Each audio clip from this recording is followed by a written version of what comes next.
الحته بقى عايزين نتكلم فيها بمناسبه ايام شهر ذي الحجه، اعاده الله عليكم جميعا باليمن والخير.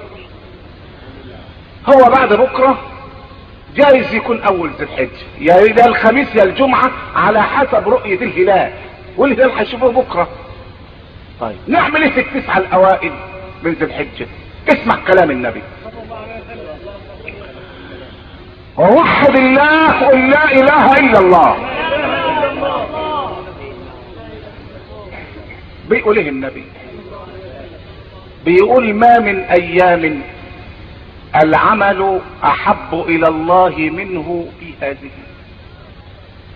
ما من ايام العمل احب الى الله منه، اي من العمل في هذه، يعني في هذه الايام العشرة الاوائل من شهر ذي الحجة. يعني ايه؟ يعني افضل ايام ربنا يضاعف فيها الاجر والثواب هي العشر الاوائل من شهر ذي الحجة. يعني يا مسلم ربنا فتح لك سوق من اسواق التجارة في العمل مع الله، لان القرآن فيه سوق رابحة وفيه سوق حذر منها. في سوق رابحة يقول لك: ان الذين يتلون كتاب الله واقاموا الصلاة وانفقوا مما رزقناهم سرا وعلانية يرجون تجارة لن تبور. اهي سوق يرجون تجارة ايه؟ لن تبور ابدا. السوق ده بنبيع ونشتري فيه ايه؟ اول بضاعة يتلون كتاب الله، قراءة القرآن دي اول بضاعة تتاجر فيها مع الله. بس لما تقرأ القرآن تقرأه كأنه يتنزل عليك من السماء، مش تقرأه قراءة بالصوت والقلب غافل، لا، تقرأ القرآن كما قال سيد الانبياء: اقرأوا القرآن وابكوا فإن لم تبكوا فتباكوا. فتباكوا ازاي يا نبي؟ ازاي نقرأ القراءة اللي ربنا يقبلها؟ جبتها ايه؟ النبي قال كلمتين اتنين. انت عايز ربنا يقبل منك قراءة القرآن ويديك بكل حرف 10 حسنات كل حرف. يعني النبي بيقول: لا اقول الف لام ميم حرف، وانما الف حرف ولام حرف وميم حرف. يعني الف لام ميم عليها 30 حسنة، لان الحسنة مضاعفة. طيب كيف نقرأ القرآن؟ النبي قال لنا كلمتين: القفوا عند عجائبه وحركوا به القلوب. قفوا عند عجائبه، اما تلاقي آية بتبشر بالجنة يجب ان يستبشر قلبك بلقاء الله.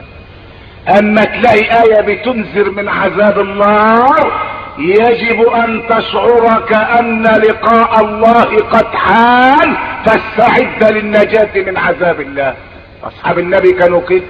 انا عايزك توحد، قل لا اله الا الله، وسمعني الصلاة على الحبيب قلبك يطيب.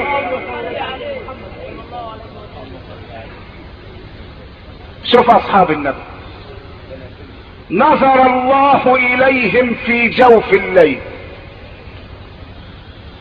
واصلابهم منحنية على اجزاء القرآن، كلما مر احدهم بآية تبشر بالجنة بكى شوقا اليها، فاذا مر بآية تنذر من عذاب النار شهق شهقة كأن زفير جهنم بين اذنيه. هذا القراءة. انما الشغل بتاع القرآن بتاع المياتم دلوقتي لا يرضي الله ولا رسوله. اقول لك واحد بيحلف لي بيقول قاعد بعزي المقرئ بيقول: وسيق الذين كفروا الى جهنم زمرا. واحد يظهر كان نايم فقام في وسط السؤال: ايه؟ اللهم اجعلنا جميعا منه. خرب بيتك، انت رايح فين؟ انت رايح فين يا ابني؟ انت محوط شمال. لا والمصيبه يقول اجعلنا جميعا. مش يعني الراجل قال فيه الخير يعني، الراجل فيه الخير. احنا رايحين فين يا ابني؟ قال لك مش اخرها زمرة، هي بس ده الزمر بتاع النار يا ابني، ده لسه بتاع الجنة جاي. التاني سمع المقرب خذوه فغلوه ثم الجحيم صلوه ثم في سلسلة ذرعها 70 ذراعا فاسلكوه. يقوم يقول له ربنا يزيدك يا شيخ. يزيده؟ دول 70 يا ابني، عايز تخليهم كام؟ ها؟ انه مش قاعد. انا ذاك النهار بسمع تسجيل لواحد من كبار القراء، والله بيقرا ايه لو الواحد تدبرها تخلع قلبه. بيقول والله خلقكم ثم يتوفاكم. وقف على كلمة يتوفاكم دي. تعرف اللي بيشجعها بقى بتوع التشجيع دول بقى البطالة اياه، والله تعرف بيقول للشيخ ايه؟ بيقول له على لا في كده ولا كده ولا زي كده ولا بعد كده ولا كده كده ولا كده كده. مش عارف. انا مش عارف ايه معنى العبارة دي. إيه؟ ربنا بيقول له الله والله خلق ثم يتوفاكم. إيه دي برضه احنا بقى بالطلاق. هي مراتك يا اخي. انما شوف الناس اللي سمعوا القرآن. سيدنا عمر بن الخطاب والله يا رجاله ماشي بعد العشاء راكب الدبه ومروح بالليل، بص لقى واحد بيقول بسم الله الرحمن الرحيم والطور وكتاب مسطور في رق منشور والبيت المعمور والسقف المرفوع والبحر المسجور ان عذاب ربك لواقع. والله جه عند كلمة ان عذاب ربك لواقع نزل من على الدبة وقع. شوف عمر العملاق الفارق اللي صحته كانت تهد جبل، وقع من على الفرس على الارض وتنه مغمى عليه لغايه قبل الفجر، وواحد صايط عطر فيه بسم الله. مين يا ولاد اللي مرمى على الارض ده؟ بيقلبوا لقى عمر امير المؤمنين. شوف من بعد العشاء لغايه قبل الفجر وهو مرمي تايه ان عذاب ربك لواقع. قال له يا امير المؤمنين، قال له احنا فين؟ تعال وديني الجامع. راح صلى الفجر. بيحلفوا الصحابه ان عمر قعد شهر عيان بسبب ان عذاب ربك لواقع. ايوه بسبب ان عذاب ربك لواقع.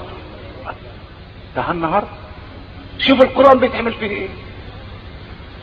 النهارده كبار المشايخ بياخد 1500 جنيه الليله. يعني واحد من كبار القراء جات له ليله بورسعيد قال 1500. كل بلد لها تصعيره زي اللحمه تمام، كل محافظه لها تصعيره. ماشي. ويقاول ويستحل مع ان النبي قال لا تاكلوا به، ما تاكلوش بالقران لانه مش بيع وشراء. انما تقول لي مين؟ امال العربات تيجي منين والسجاد يجي منين؟ والهيصه والهيلمان والاذاعه والتلفزيون. يقول لك مقرئ الاذاعه والبوتاجاز والتلفزيون لابد الواد بتاع الميكروفون يقول كده. يقول له خد يا ابني انت عارف، يقول له لا يا الشيخ احب بس. يقول له انا ابن فلان مقرئ الاذاعه والتلفزيون. اقول يقوم الواد يقول الو الو الو قول يا اخوي، قول مقرئ التلفزيون والبوتاجاز والسخان والتليفون شيء غريب والله. امال يبقى في التلفزيون كده وتعدي كده؟ مش لابد الواد بتاع الميكروفون برضه يقول كده؟ لابد. مسألة شهرة وسمعة. ده سيدنا الفضيل بن عياض من كبار العارفين بالله. انت عارف سبب رجوعه الى الله ايه؟ كان عاصي، كان رئيس عصابة. بيقول نزلت عشان اسرق بيت بالليل. خلاص نازل على السلم بعد ما تصور الجدار وطلع فوق السطوح ونازل على السلم عشان يشيل شوية النحاس اللي في البيت ويسرق الحاجة اللي في البيت. يعني راجل سارق بس على مستوى عالي. بيقول وانا نازل سمعت صاحب البيت بيقرأ قرآن. تعرف بيقول ايه؟ بيقول ألم يأن للذين آمنوا أن تخشع قلوبهم لذكر الله وما نزل من الحق ولا يكونوا كالذين اوتوا الكتاب من قبل فصال عليهم الامد فقست قلوبهم وكثير منهم فاسقون. تعرف اللي حصل؟ اللي حصل بيحلف بالله الفضيل ان لقى رجليه اتمسمرت على السلم، والراجل بيقول الم يأن للذين امنوا ان تخشع قلوبهم لذكر الله. يعني بالبلدي ما قالش الاوان يا ناس ان قلوبكم تخشع لذكر الله، ما قالش الاوان بقى. بيقول بصيت لقيت رجلي وقفت على السلم وقلت يا رب اشهدك انه آن الاوان ان يخشع قلبي لذكرك، والله لا اعصيك بعد اليوم. يا سلام. القرآن لو انزلنا هذا القرآن على جبل، بس المهم يكون القارئ مخلص لله، يكون اللي بيدعو الى الله عنده اخلاص، يكون جهاز الارسال سليم، فيبقى جهاز الاستقبال سليم. انت عارف الفضيل بن عياض اهو اللي توبته آية، فمرة امه نادت عليه بعد ما تاب بتقول له يا فضيل، قال لها نعم، بس رفع صوته وهو بيقول نعم، اعتبر دي معصية، فكان عنده عبد فاعتقه ليكفر به عن سيئاته. اللي امه بس قالت له تعالى، رد عليها بصوت مرتفع. يا خبر ابيض، ارد على امي بصوت عالي؟ دي معصية، مش بيشتمها وبس، ده انا جاني واحد مرة يزورني في البيت وعارف ان هو من قراء القرآن وبيقرأ في القرآن على 7، وبعدين قبلها بيومين امه كفرتني، فبتقول لي مستواش الشيخ فلان عليا. بقول لها ماله، ده راجل حمل القرآن. قالت له رب العزة بيضربني بالجزمة. فجيت مرت الايام وقلت يا ربي اوجد لي مجال ادخل معاه في الكلام بس عشان ما جرحوش لانه قارئ قرآن. فجي زارني في البيت، قلت له والله يا شيخ عبده ده احنا عايزين نسمع منك ايتين عشان البيت تحصل له البركه. قال لي قوي، تحب اسمعك ايه؟ قلت له والله كلام الله كله كويس، انا ما احبش اقول لك الحته الفلانيه ولا لا، اقرا بحريتك.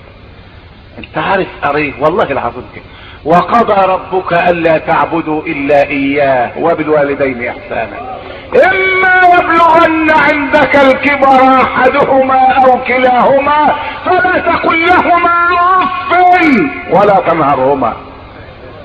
وقعد يقراها بالسبعة، فلا تقل لهما اف فلا تقل لهما اف فلا قعد. سبحان الله، احنا بنمثل على ربنا. بعد ما خلص قلت له بس فلا تقل لهما اف، كلمة اف محرمة؟ قال لي والله حرام كده اهو. قلت له امال يا عم اللي بيضربوها دي بايه؟ اللي بيضرب امه بقى ايه؟ قال لا ما هو ما قالهاش اوف، ضربها. يخرب بيتك يا الشيخ، ما قالهاش اوف. والله العظيم هذا بلاء الله. اتق الله والله. وامه سيدة اميرة وطيبة والله، جت تدخل الشقة قلعت المداس على الباب الخارجي. يا ست البسي مداس، قالت لا ده انا داخله مسجد، ده انت شقتك مسجد. شوف طيبة الناس واخلاق الناس طيبين والله العظيم. يوم لا ده انا عمري ما قلت لها اوف، انا بضربها بس، ده انت كالح والله. الفضيل بن عياض ما كانش يرضى يقعد ياكل مع عمه على طبلية واحدة. تعرف ليه؟ سألوه قال لهم اخشى ان اجلس واكل معها فامد يدي الى طعام تشتهيه هي فاكله انا فاكون قد اكلت ما في نفسها. شوف العظمة. فانتوا يا رجاله اذا ظهر ان يوم الخميس اول ذي الحجة تصوموا 9 ايام وتسهروا الليل في قراءة القرآن والضعف الصاب والصوم 9 ايام كلهم ان شاء الله، ما تفطروش اليوم العيد الكبير عشان ايام الشتاء سهلة في الصيام.